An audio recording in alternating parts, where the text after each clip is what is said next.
Hey guys, and welcome to Unit 8, Part 5. We are going to be going into a couple of different other disorders, such as eating disorders, dissociative disorders, and personality disorders.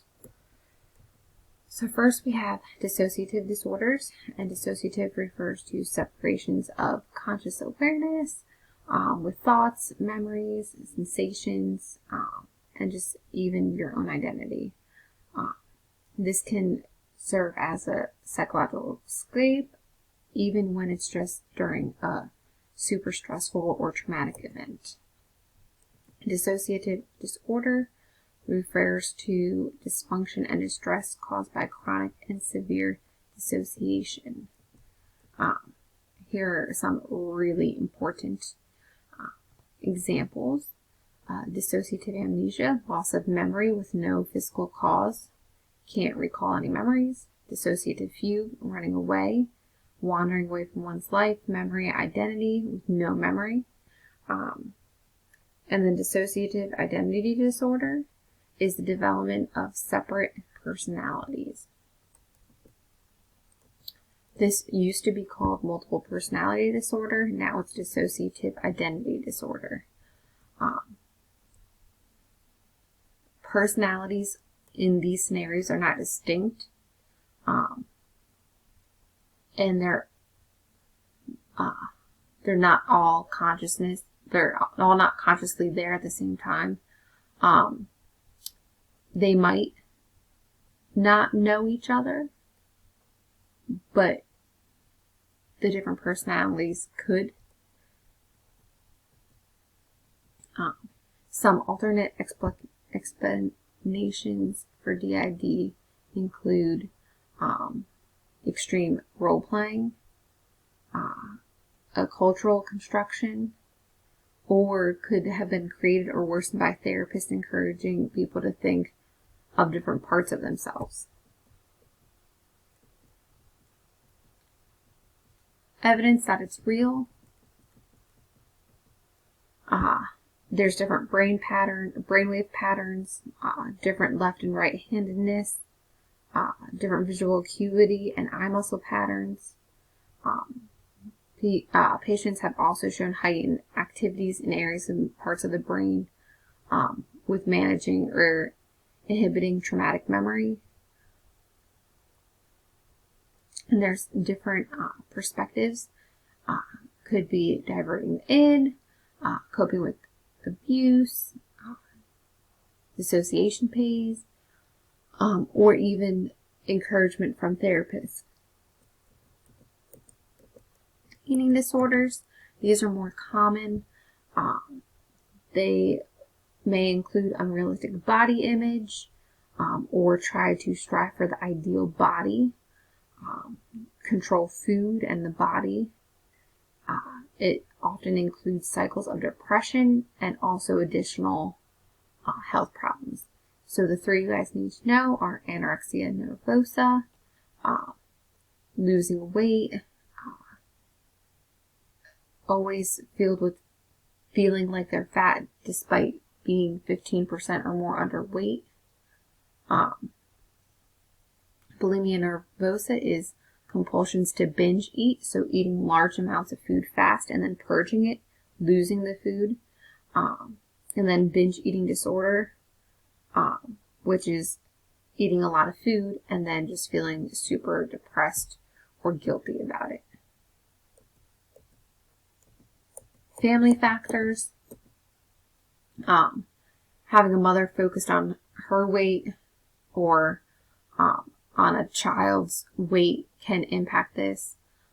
Negative self-evaluation as part of the family. For bulimia, if obesity runs in the family, somebody might want to become or trigger bulimia. For anorexia, if it's a family that's competitive or high achieving and protective, this may occur. And then just culturally, our society has focused so much on what body appearance should be, but thankfully, more recently, places like American Eagle's Aerie does no touch-ups, includes models of all shapes and sizes, so it's more realistic. Then we have our personality disorders, which are patterns of social and other behaviors that impact society. There are 3 different types of clusters: anxious, eccentric or odd, and dramatic.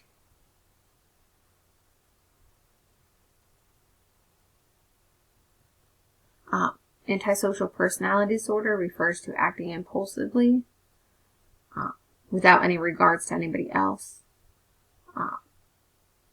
The diagnostic criteria includes a pattern of violating the rights of others since 15, but also including 3 of these: deceitfulness, disregard for others, failure to conform to norms, no remorse, impulsivity, and failure to plan ahead, irritability, all that kind of stuff.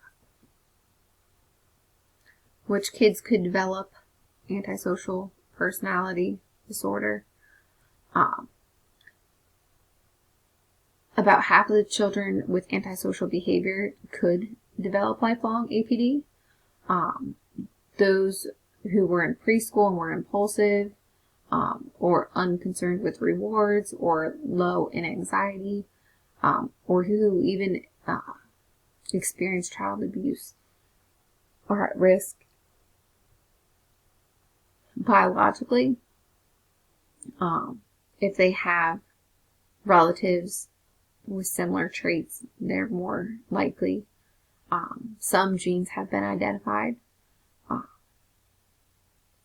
Risk factors like low stress hormones, low physiological arousal, fear conditioning, all that stuff. However, antisocial personality disorder does not mean you're a criminal. Criminals are people who repeat crimes, and then there's people who have anti-personality disorder. However, there can be some criminals that do have the disorder, but most people with antisocial personality disorder do not commit crimes. Here's a little chart.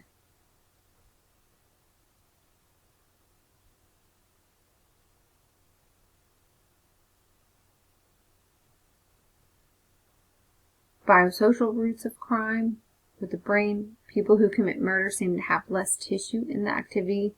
An activity in the part of the brain that suppresses impulses.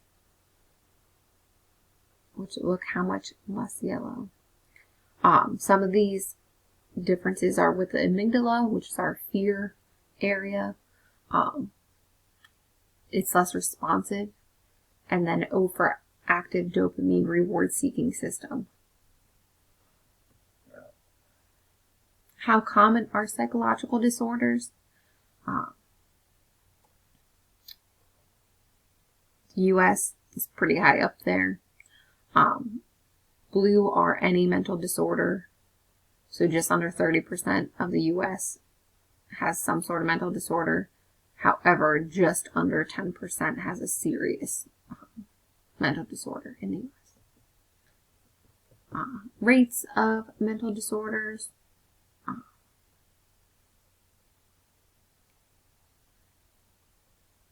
You guys can see that any mental disorder, again, is just under 30%. Mood disorders are more common. Phobias, anxiety, PTSD, ADHD are our more common ones. Who's at risk and who's at less risk? Risk factors: failure, birth complications, parental, mental illness, substance abuse, disabilities with the reading or sensory information, traumatic life events,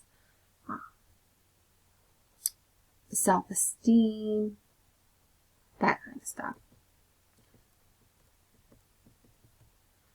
There are risks to be watchful of. There might be obstacles, but oftentimes if you get treatment, it will help. However, there are people who don't recover even with psychological help.